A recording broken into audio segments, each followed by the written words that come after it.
Gemini, this is your week ahead astrology forecast by Astrology Motivation from Born Without Boundaries. In these weekly videos, we review the major planetary aspects and transits and how they impact your natal sun and what that means for your bottom line and your day-to-day. I'll start really broad with the big stuff, the general impact it's going to have on everybody, and then I will focus it down into Gemini specific information, and then we'll break it into the decans, which is a group of 10 degrees.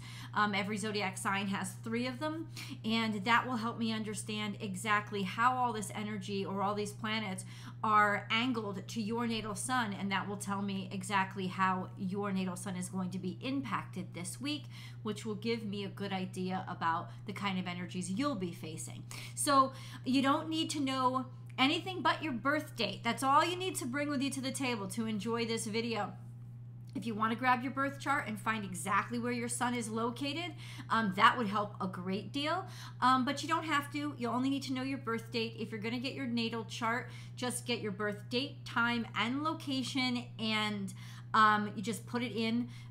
It's basically websites, just search engine. Just say search natal chart, free birth chart, and then put all that information into the website, and it'll spit out a natal chart in a couple of seconds. So then you'll know exactly where your natal sun is located. But your birth date is fine, because I will be telling you the correlating birth dates for the degrees in the zodiac, on the zodiac wheel. So you don't have to worry about that. Just sit on back. Let's dive into the big stuff, shall we? This is for the week of July 6th through the 12th, 2023.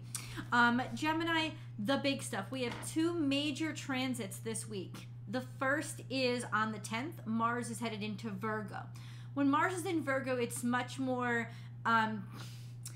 detail oriented. It likes to schedule things. It likes to be able to predict things. It does not like when its schedule is disrupted. It likes predictability and reliability. It is very pedantic. It is very scheduled. It's very responsible. It's very reliable, and it's very tenacious in that way as well, but it can also get very worrisome. We also have another major transit this week which directly impacts you, and that is Mercury. Mercury is moving into Leo on the 11th. Also, by the 8th or 9th, Mercury is going to be in opposition to Pluto square the nodes. This indicates that there is some sort of big revelations or announcements or information coming out that could actually change the tides, the general tide of society. I don't know how big this gets, but it could be some major information for you personally. This is sort of groundbreaking stuff where you're not afraid to confront those things that you've tried to keep inside. In fact, you're willing to, especially when Mercury moves into Leo, talk about them, say them out loud. You have a tremendous amount of courage to just confront them and face them so that you're not uncomfortable with them anymore. And that's where that node, the squares to the node, comes into play. All week long, Mercury, that square is going to be formed in the sky. So we have a grand square in the sky between the 7th and the 13th of this week, and of this month, and that's actually really big energy, because it means that there's something that's got to give, and the energy and tension is building, and when it's released, it could be very explosive, especially in terms of Mercury being involved, which means it brings us into awareness of it. It brings it into our consciousness. Mercury is going to be trying to Neptune all week long, so whatever is said or spoken can be very, very coming straight out of the mysteries. Mercury trine Neptune is very musical. It's very poetic. It's demonstrating speech in a way that that's very palpable to people. It is very creative energy. So I think that there are some sort of revelations and mysteries that are going to be put in a way that people can actually digest them, in a sense. We have all week long still Venus conjunct to Mars, which is sexual energy, but a sexual, very romantic when it's in Leo, because Leo rules romance, but when Mars exits Leo and goes into Virgo, it becomes much more detail oriented, much more long-term. What are your long-term plans? Okay, we're attracted to each other. This is chemistry, but also how can we keep this going? How can we nurture it? How can we make this long-term? And what you say and how you schedule things will be much more important after the 10th when it comes to your intimate relationships. Just an FYI. It could also mean that we have to start taking responsibility for some stuff that we've done. Venus square to your Uranus all week long implies that there is some deviance from our norm, from what we're normally attracted to, curiosities and wanting to explore that. And if we have done that in the dark, this is the information that's going to be coming out. This could also be a time to just explore those things. And then we also have Saturn opposite Mars. So Saturn opposite Mars is extremely exacting energy. It is difficult. It can create a lot of resistance or making you feel like you're being held back, which could cause resentment as well. So that creates a lot of tension in the sky, and that lasts through the 30th of this month. So that's long term, and it's not backing down. So there could be a lot of tension, and tension is very high. Since Saturn is in Pisces, which is about bringing the mysteries into structure, giving structure to what hasn't been structured before. Now we have this contention with Mars, the get it done planet, in Virgo. We have to get it done. We have to schedule it. It has to make sense. It has to make sense, but it doesn't make sense because it's never existed before. So this tension is just sort of the outcome of trying to make something exist that hasn't existed before because we haven't really designed it yet, right? So that could be a good thing that comes out of this, but it will cause a lot of tension and a lot of dissonance and maybe some clashing because of the resentment and the resistance that comes with that energy. So FYI, guys, all week long, Saturn is also semi-square to Chiron, which means there's a bit of stubbornness here when it comes to feeling not good enough, feeling like no matter what I do, it's never right, it's never good enough. So you might not even want to try it or figure out something new for it. There could also just be general resistance toward figuring out something new because we're afraid we'll mess up. That kind of energy. We also have the Sun square to Chiron, which means a dip in the self-esteem and feeling of self-worth, a challenge to it, or bruised egos. Also a sextile to Uranus, which is the Sun kind of finding opportunities and having to be very ingenuitive energy, being very, very clever with its brain and thinking of things outside the box because clearly the box isn't working. The Sun is also going to be trying to Neptune this week, which means extraordinary creativity. It's like we're being pushed to be creative because all the normal conduits are closed or don't understand what's going on or what we're trying to do. There's a lot of tension. There could be a lot of tension, a lot of friction when it comes to Uranus. So the internet, anything online, any big technology kind of shutting down or fritzing out because this is all new stuff. The channels aren't built out for the distribution of it yet. Just an FYI. So let's go into Gemini specific energy, shall we? First, what I do is I look at Gemini and what's going on in the zodiac sign of Gemini. And there's nothing going on. There's 0 planets there and there's no major asteroids or anything there. Really nothing big in Gemini right now. But what's going on with your ruling dignitary, which is Mercury? A lot. Mercury is transiting from Cancer, where it's not very comfortable, into Leo, where it's very confident, very outspoken, very blunt, and very unafraid to face the big stuff, which is Pluto right across the way, which is the darkest of the dark. It's not afraid, and it's going to say shit, and it could even be very destructive what comes up, because Mercury and Pluto is very investigative. It digs up the depths, and so when it goes into Leo, it's happy to talk about it and bring it to light. So this is interesting. Mercury is moving between 21 degrees Cancer to 3 degrees Leo. It moves so much in 1 week. By the 8th, it is going to be in opposition to Pluto and square the nodes, and it will be trine Neptune all week. So it's definitely in creativity mode, has no choice. Going to get some major inspiration from all this tension and contention this week, and digging up all that dirt that could change the tides. Very well could change the tides. So let's break things down into the decans, shall we? If you know that your natal sun is between 0 and 9 degrees Gemini, you are Gemini 1, because your sun is in the first decan of Gemini. This correlates to Gemini birthdays in May. So at the end of May, 21st, 22nd, 23rd, your Gemini your Taurus cusps all the way through, say, the 31st. The 31st of, is it 31st? Yeah, the 31st of May. All you guys, that you would be Gemini ones.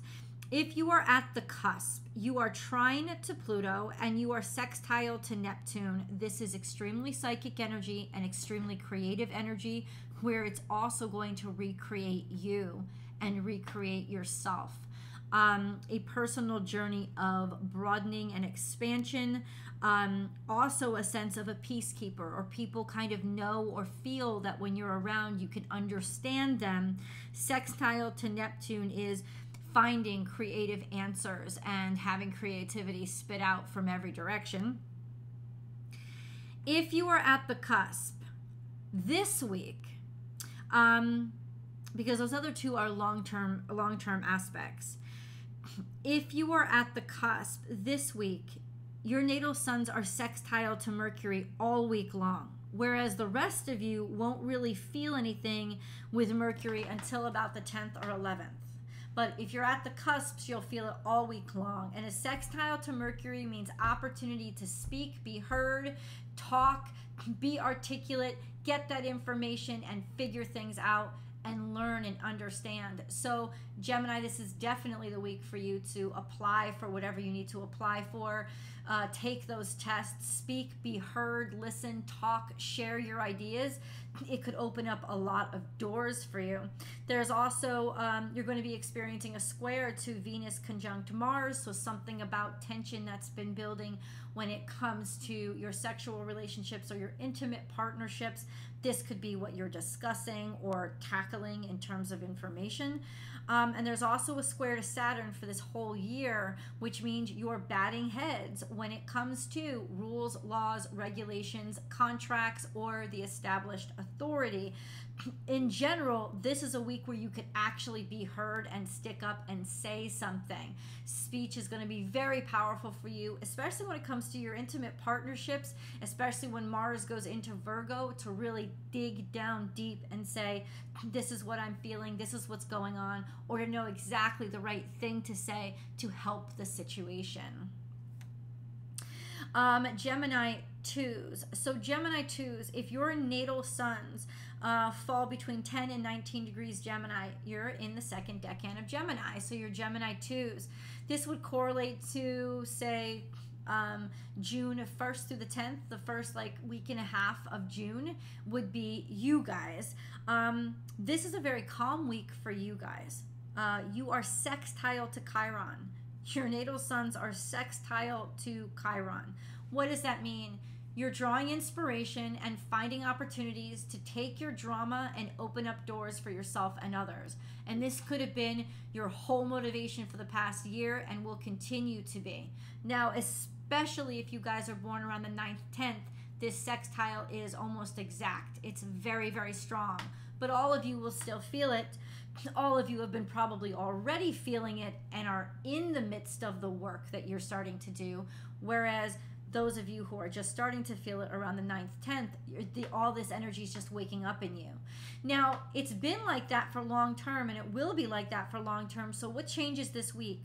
Well, this week, Chiron is square to Venus. It's been square to Venus and Mars. So for the past 2 weeks or into next week, this week, you're going to find opportunities to fix the challenges you're having with your sexuality or with your intimate partnerships or with those subject matters. For some of you, it could also be opportunities to confront the challenges around financial issues or damages that you've suffered, learn from them, and figure out how to grow from them. This would be the theme this week and last week because of the interaction between Chiron and Venus. Let's go to Gemini 3s. So Gemini 3s, if you know your natal sun is between 20 and 29 degrees Gemini, you are in your natal sun is in the third decan of Gemini, and you're Gemini 3s, and that correlates to anywhere between the 11th of June to the 21st, maybe the 22nd of June. Depends on the year, but that would be you guys.